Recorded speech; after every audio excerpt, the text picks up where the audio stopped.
Hello everyone, this is Michelle with Scrappy Soul Sister and welcome to my channel. I am here today participating in a YouTube hop for my little scrapbook store. So very excited to be guest designing with them and participating in this hop. And so the theme of the hop is summer. Whether it's summer coming to an end or something that you love about summer. And for me, that is being outdoors. And so I have these pictures from a hike I did with a couple of my girlfriends a few weeks ago. And so I thought that would be a great thing to scrap. And so I thought I would just talk through a little bit about what my plan is, what product I'm hoping to use, and then after that, I'll have the nuts and bolts of actually putting the layout together. So I'm going to be using 49 and Market Nature Study. And so I have a couple of thoughts, either to use one of their pattern paper as the background, just because they're so beautiful. These are the pictures I'm using. I'm not quite sure if I might size them down a little bit. I grabbed this rub-on from, I believe this was from Everywhere from 49 and Market, because Happy Place seemed like a good thing to go with this, and I liked the navy blue with the greens that are in this kit. And then I also grabbed this cut file. It says Hike. It comes in two different versions. One has the tree cutouts like this, and then it also has it cut out with just the letters. And I got this. This was a freebie at 31 Days of Cut Files Facebook group. So awesome little freebie, very cute cut file. I'm not sure. I cut it out in white because I'm not sure yet what I'm going to do with it, but just to see if I liked it. And I'll probably just cover up This Is Our and have Hike and Happy Place. And I think people will get it. So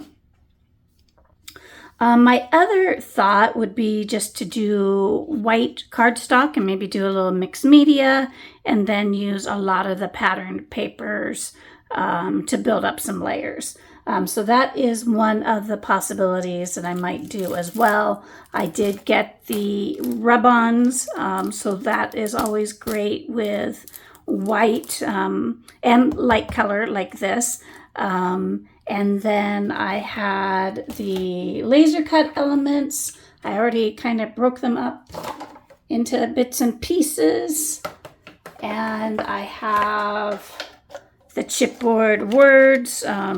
Probably won't use the large ones, but I have a bunch of the little ones and the hearts that I can use on the layout. So that is my plan. I also, before I forget, I got the Willow collection, and it has these green frames, and so I might work those in as well. So the Nature Study, I mean, it has just really beautiful papers. If you haven't looked at it yet, let me just show you.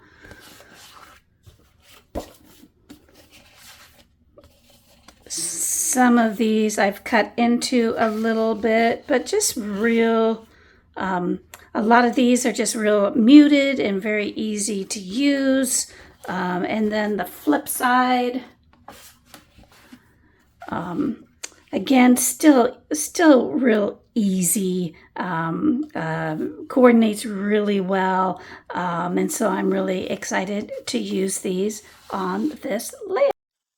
All right, so I'm going to start with my hike cut file. I've cut it out in 3 different colors. I already had the white, but I did cut it out in a green cardstock so you could see the trees, and then I cut out the other style in a couple different wood grain colors. And I'm going to go ahead and stack those. I wasn't sure if I would like the lighter or the darker better, but I like the lighter on top. So I stack them and adhere them together so my title would be a little bit thicker.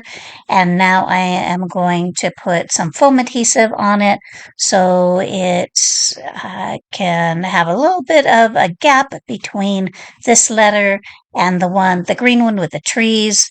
So it has a bit of a shadow effect. So I'll just show you on the 1E, and because the rest takes me a little bit.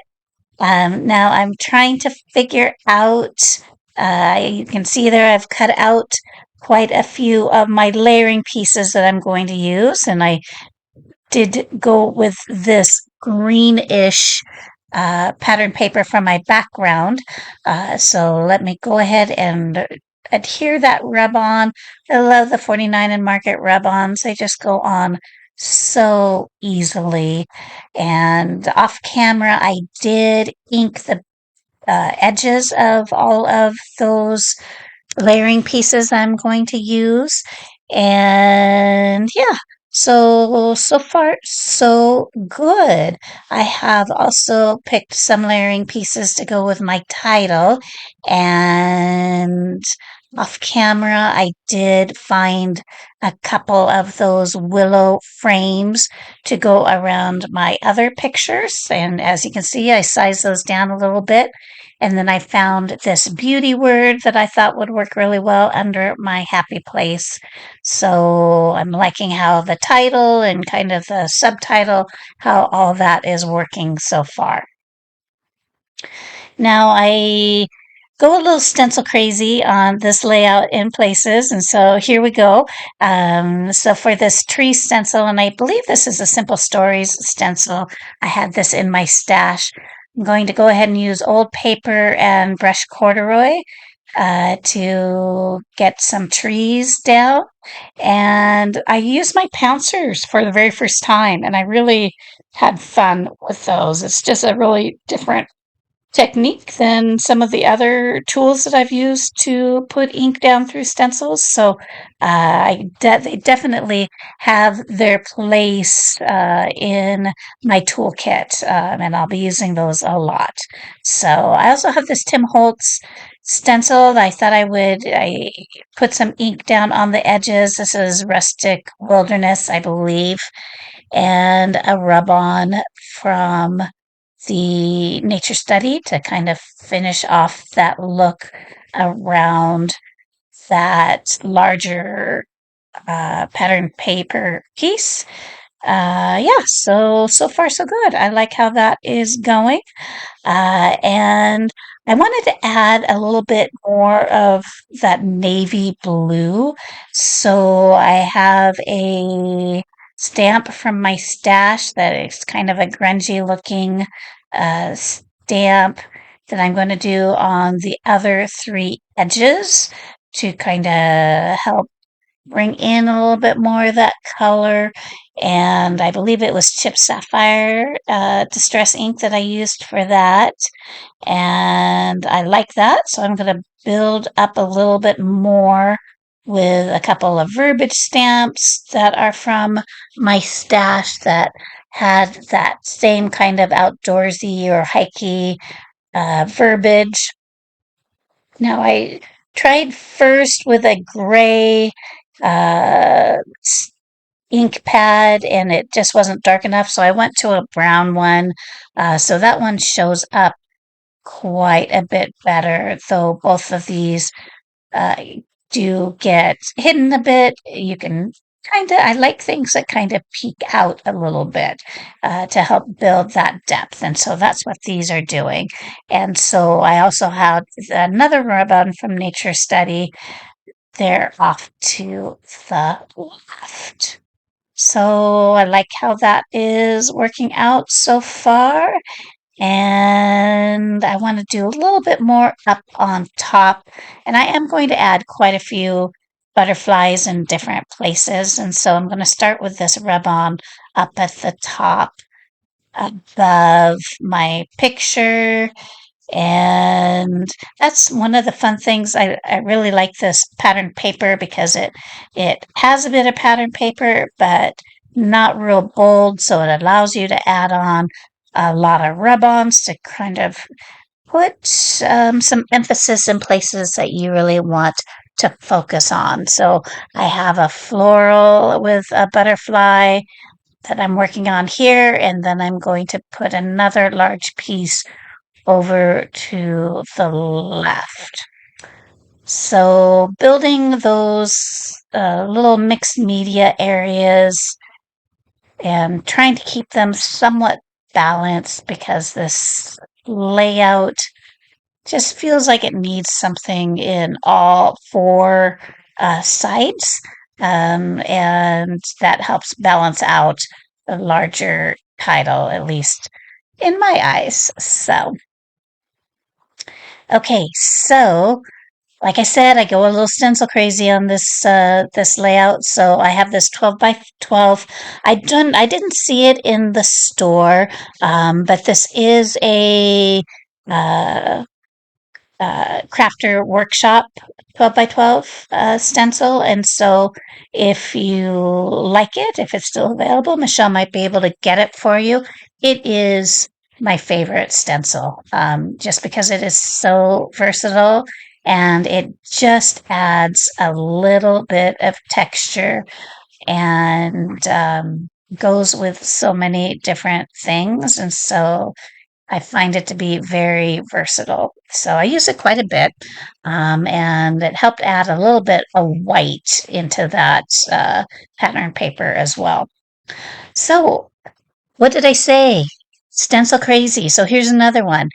So because I wanted to add a little bit of shine without too much shine, and so I'm using the Tim Holtz translucent texture paste and just a real basic stencil. And you'll see when it dries, it's translucent, so you can see through it very easily. But it just adds one more layer of depth without adding a lot of bulk. So this is where I'm at so far. I think I have adhered my big block down at this point, and I'm just going to start doing a bit more embellishment.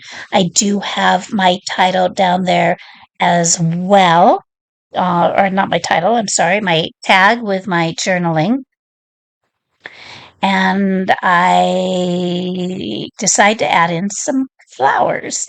And so this is a 49 and Market, I believe, flower. And I really liked just adding one more little light bluish teal color that kind of matches that plaid paper and the butterflies. And so the butterflies, this one, you'll see I'll also add one more to the left and the right. I only had green butterflies left, so, but I did have some of the teal or light blue butterflies in the rub-ons, so I just rubbed them onto white paper and cut them out. And so that's where those came from. I really like this signpost and the little subtle white flowers. So I'm going to add those to the three clusters, as well as a couple of tickets just to ground my little layering clusters. So yeah. Now these pictures are from a hike I did with a couple of girlfriends just a few weeks ago. And I'm embarrassed to say, it's like the first hike I've done this year. And part of it is my work schedule. I just tend to work a lot of weekends and then take days off with my husband because he has Monday, Tuesday, Wednesday off, but he has been painting our house. It feels like all summer long. And so it is just been a busy, busy summer. So it was nice to get out with a couple of friends and spend some time outdoors. And so let's see, I think I decided to fill up the space a little bit more above our pictures there. And so that's where this long ticket is going to go. And it felt like I needed something kind of the same color of my hike letters just to kind of frame the photos. And then I still had one of the branches left from the nature study embellishments. And so I added that to the top. And I'm going to add also some more of the little flowers. I don't think I mentioned them when I was building that cluster to the right. I did add some little prima flowers that I had from my stash. These are oldies but goodies, and I'm going to add those to all three of my clusters as well. All right, we're moving right along. So I have added that butterfly up to the top. I'm also trying to figure out, I just want to add a couple more pieces up there. So I have a couple of tickets that I am going to pop up on foam, distress the edges, and then add those to kind of help fill that space a little bit. And now I'm going to work on my cluster over there to the left. So yeah, I really like how this is coming out so far. And one thing I don't think I mentioned that I inked the edge of the pattern paper, the large 12 by 12 base with Rustic Wilderness. I also inked it with walnut stain. And so that helped give it kind of that burnt edge look that it has, particularly there. I see even more on the left side than the right side. So, so working in my flowers and gluing those down. And I think I'm just going to add just one or two more. And I think I'm getting pretty close to the end as far as the embellishments I'm going to add. Now it's just going to be a few little frosting pieces. So going to add some pearls to my butterflies, and I'm going to use the same pearls in the center of my little prima flowers. So you'll see that happening here. And I didn't mention, I did use the yellow word strips from the 49 and Market Nature Study. And so I tend to do that quite a bit, use the same color in the three clusters, just for some consistency. And not all the time, but lots of times. And I don't know about you, but I do tend to fall in the habit of maybe not doing the same thing in every layout, but your style certainly starts to come through and it gets to be a little predictable. So I might have to shake things up a little bit. All right, so I'm going to add some splatters. First, some white with this Dina Wakley um, glossy white shine. And then I am also going to add, I felt like it needed a darker color as well. So I'm going to use this Shimmers Penny for Your Thoughts. And when I do the close-ups, you'll see it is white shimmery. And so it really adds a nice texture to the layout. So I think I am about done. So here are some close-ups. And thank you, Michelle, and everyone at my little scrapbook store. This was a very fun YouTube hop to be a part of. Check out the description for links for other people participating, and have a great day.